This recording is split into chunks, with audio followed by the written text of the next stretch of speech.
Hello, hello! Alors, j'ai reçu pas mal de questions suite aux premières vidéos du mini challenge et je me suis dit que comme c'était intéressant et que ça pouvait servir à pas mal de monde, les réponses à ces questions, j'en ferai une petite vidéo.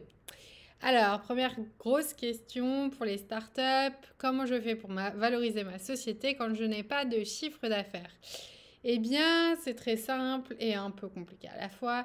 En réalité, c'est vrai que quand on regarde la valorisation d'une entreprise dite mature, plus mature en tout cas, on va regarder l'historique financier, c'est-à-dire le chiffre d'affaires, la rentabilité et les projections.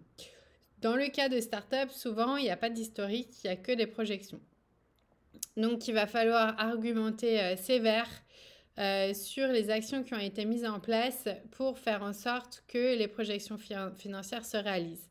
Souvent, on me dit, mais les projections financières, c'est dans le futur, donc en fait, on n'en sait rien.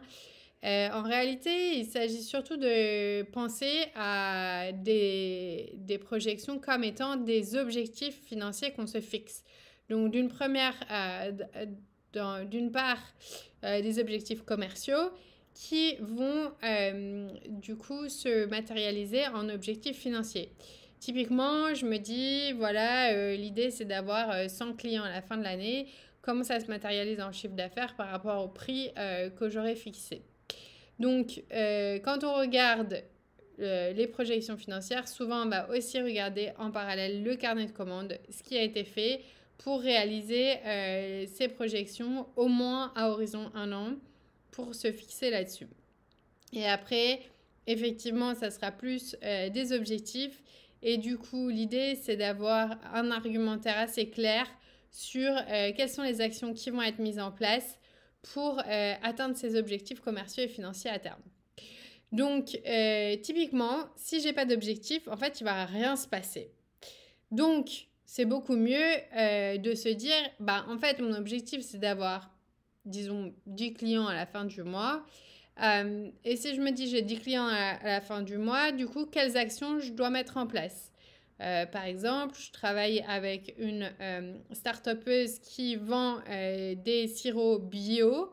Eh bien, ça veut dire que si je traduis en fait l'objectif d'avoir 10 clients à la fin du mois, et si par exemple il faut que je contacte une vingtaine de boutiques pour avoir 10 clients, typiquement, eh bien, je vais mettre dans mon agenda 20 divisé par 4, 5 personnes à contacter par semaine. C'est un peu comme ça qu'il faut le voir, c'est-à-dire de le prendre à l'envers, quels sont mes objectifs à terme et comment je vais les mettre en place aujourd'hui. Parce que si on n'a pas d'objectif, il ne va rien se passer. Donc d'une part, il y a cette partie qui concerne les projections dans le futur et d'autre part, par rapport aux startups, évidemment, il n'y a pas d'historique financier souvent, mais il y a tout ce qui a été mis en place, c'est-à-dire les investissements qui ont été faits, le temps passé au développement de la startup, les actifs qui ont été mis en place, par exemple toute la propriété intellectuelle. Il y a également la technologie aussi.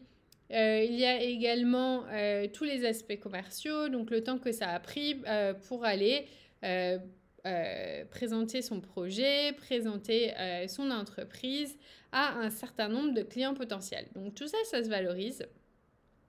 Ainsi que les projections financières par rapport à tout le travail qui a été mis en place sur la partie commerciale et vente, même si en général pour les startups, comme c'est beaucoup plus risqué, on va impacter les résultats potentiels futurs avec un taux, un risque extrêmement élevé.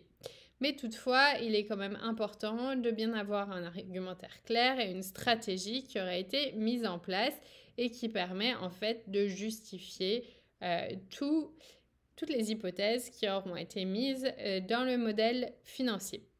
Donc j'espère que ça aide sur la partie valorisation des startups. J'ai eu une autre question qui était sur la récurrence des revenus. En réalité, c'est vrai que souvent les business models récurrents ont des multiples, sont valorisés mieux que des business models dits one shot. Donc si par exemple j'ai un business model par abonnement où j'ai un client qui va me payer, par exemple, chaque mois 100 euros, versus un business model où, en fait, le client va m'appeler, je vais lui faire payer 100 euros, mais peut-être le mois prochain, comme il n'a pas d'abonnement, il ne va pas me payer 100 euros, bah, c'est forcément plus risqué. Donc, comment faire? Là, dans l'exemple qu'on m'avait donné, il y a de la récurrence à 10% et du one-shot à 90%. Donc, comment faire pour transformer ce qui est du one-shot en récurrent? Eh bien, il y a plusieurs techniques. Il y a la technique des abonnements, comme on vient de le voir. Il y a aussi le fait de fidéliser des clients. Moi, je travaille avec pas mal d'entreprises qui ont les mêmes clients depuis très très longtemps. C'est même pas contractualisé, c'est juste que c'est comme ça que ça fonctionne et que les clients reviennent toujours parce que ils ont confiance en fait dans l'entreprise qui leur fournit des services. Donc la fidélisation, travailler sur ça, sur le fait qu'en fait c'est mieux que le client vienne travailler chez vous, avec vous plutôt qu'ailleurs. C'est sur cet aspect-là qu'il faut pas mal travailler. Il y a aussi évidemment l'idée de contractualiser ses clients, donc ça c'est encore mieux, c'est-à-dire qu'on a des contrats qui sont fermes, qui sont solides, qui sont cadrés sur plusieurs années. Et du coup, ça permet aussi de réduire le risque des revenus. Il y a le fait évidemment de créer des offres et des services supplémentaires. Et puis enfin, des services à forte valeur ajoutée. Quels sont-ils? Je prends l'exemple d'une société qui fait du SaaS, donc un logiciel qui est essentiel dans l'opérationnel de l'entreprise de jour le jour. Si c'est difficile de changer de logiciel, fatalement, l'entreprise, et si par exemple ça prend du temps pour s'habituer à l'utilisation du logiciel, fatalement, l'entreprise va être très frileuse au fait de changer de fournisseur. Donc, c'est à tout ça, c'est sur tous ces points qu'il faut s'attacher pour créer plus de récurrence. Ensuite, on m'avait posé une question sur le premier exercice, l'autodiagnostic, les forces et les faiblesses, etc. Alors ça, du coup, je pense que il faut se poser des questions en fait quand l'objectif de cet autodiagnostic initial, c'est de se poser des questions. Donc, par exemple, eh bien, s'il n'y a pas de récurrence de revenus, comment je pourrais améliorer ma récurrence de revenus, par quel biais, par quel moyen? Sur le taux de croissance, avec quel taux de croissance je serai confortable la première année? Il y a des... C'est super d'avoir un taux de croissance très important. Après, il faut pouvoir livrer aux clients parce que du coup, si on livre un produit ou un service qui n'est pas adapté, pas optimisé, etc., ça risque de faire l'effet tout inverse de ce qu'on recherche, c'est-à-dire de la récurrence, et d'avoir des clients qui sont déçus par l'offre et le service offert. Donc, il faut pouvoir s'assurer en fait, de pouvoir bien répondre aux demandes des clients. Donc, quel est le taux de croissance pour lequel le dirigeant serait confortable? Surtout si, par exemple, il y a des développements qui se font en parallèle d'un point de vue technologique, et donc il faut absolument éviter les bugs. Donc, en gros, c'est de aussi pouvoir avoir sa feuille de route. Est-ce que je fais, par exemple, je fournis plusieurs petits clients? Souvent, on entend parler de bêta-test chez les startups. Ben, c'est exactement ça. Je vais tester ma technologie avec des bêta-testeurs jusqu'à temps que je la rende fonctionnelle. Et ensuite, je vais passer du coup à une commercialisation plus large. Et donc ensuite, il y avait tout ce qui était risque business. Comment je peux contrecarrer ces risques business qui sont importants pour avoir une equity story à raconter aux investisseurs? Donc je l'ai dit souvent, il y a deux points importants, c'est la rentabilité et le risque.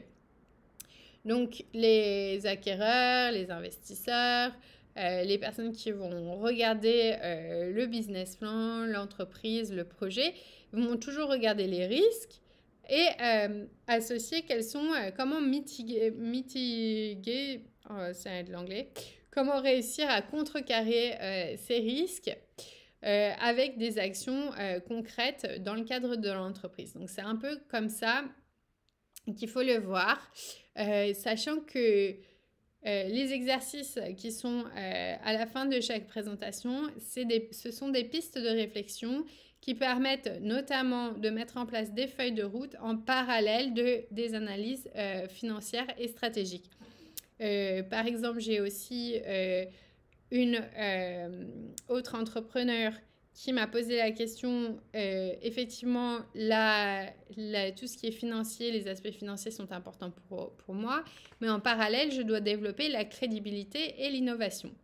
Et ça, du coup, c'est tout à fait à mettre en parallèle, du coup, avec le travail qu'on est en train de faire.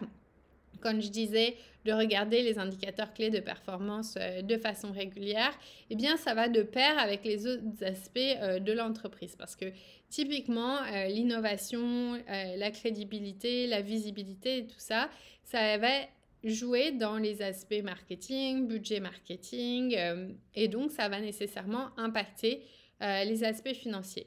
Donc, plus on va mettre d'importance dans le budget marketing, nécessairement, normalement, il va y avoir une répercussion positive sur le chiffre d'affaires.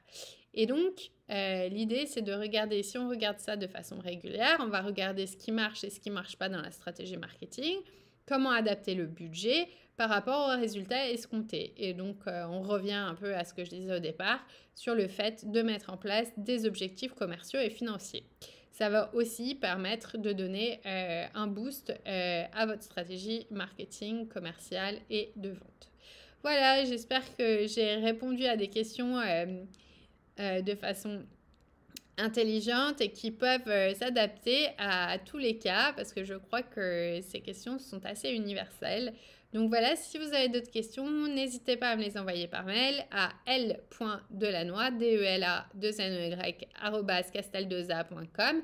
Sinon, à les mettre aussi sur le petit événement LinkedIn où j'imagine que ce sera utile, je pourrai y répondre en direct et ça sera utile aussi pour les autres participants. À très bientôt.